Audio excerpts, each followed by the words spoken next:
Hi hi నేను మా చిన్నోడు నా మనవరాలు మేమంతా హాయ్ చెప్తాను.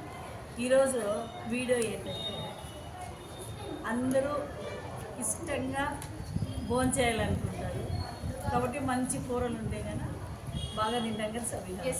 కూరలు బాగలేదనుకో ఎంతసేపు చదువుకున్నా బాగా అనిపిస్తుంది. భోజనం కనుక బాగుంటే బాగా తినచ్చు, మళ్ళీ క్లాస్కి ఎనర్జెటిక్గా క్లాస్కి వెళ్ళిపోతారు. అందుకోసము మిక్సీలో కాకుండా రోలు పచ్చడి చేస్తే బాగుంటుంది అనే ఉద్దేశంతో రోల్ అయితే కొన్నాము కానీ దీన్ని క్లీన్ చేయాలి కదా వాడుకోవడానికి. చూడండి, నీళ్ళు పోసి కడిగినాము. చెయ్యి అంతా ఈ విధంగా మట్టి ఇసుకగా ఉంది కాబట్టి దీన్ని క్లీన్ చేయాలని ఈరోజు ఫస్ట్ క్లీనింగ్ ప్రాసెస్ అయితే స్టార్ట్ చేస్తాము.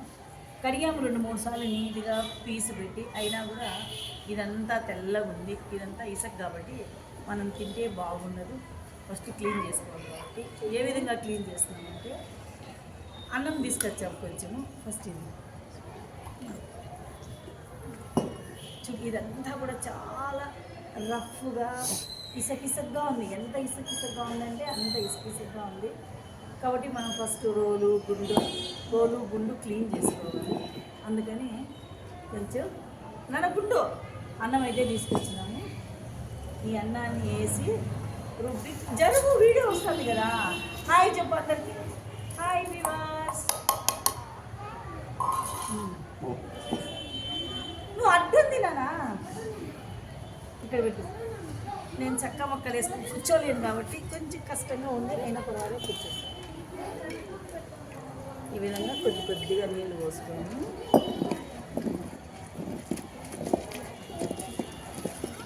ఇలా రుబ్బుకుంటే ఆ ఇసుకంతా వచ్చేస్తుంది.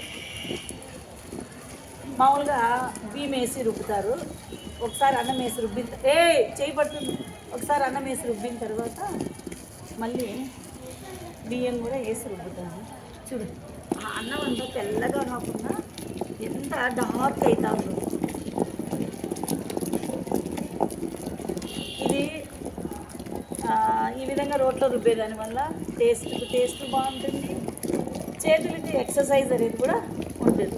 పూర్వకాలంలో ప్రతి ఇంట్లో ఒక జిమ్ ఉండేది. ఆ జిమ్కి కోచ్ వచ్చి అత్తుండేది. అన్ని పనులు చేసేవాళ్ళు. మసాలా రుబ్బడము, బట్టలు ఉతకడము, నీళ్లు చేరడము, దంచడము, ఇసరడము, ఇవన్నీ ఎక్సర్సైజులు ఉన్నాయి. ఇప్పుడు అత్త లేదు, కోచ్ లేదు, జిమ్ లేదు కాబట్టి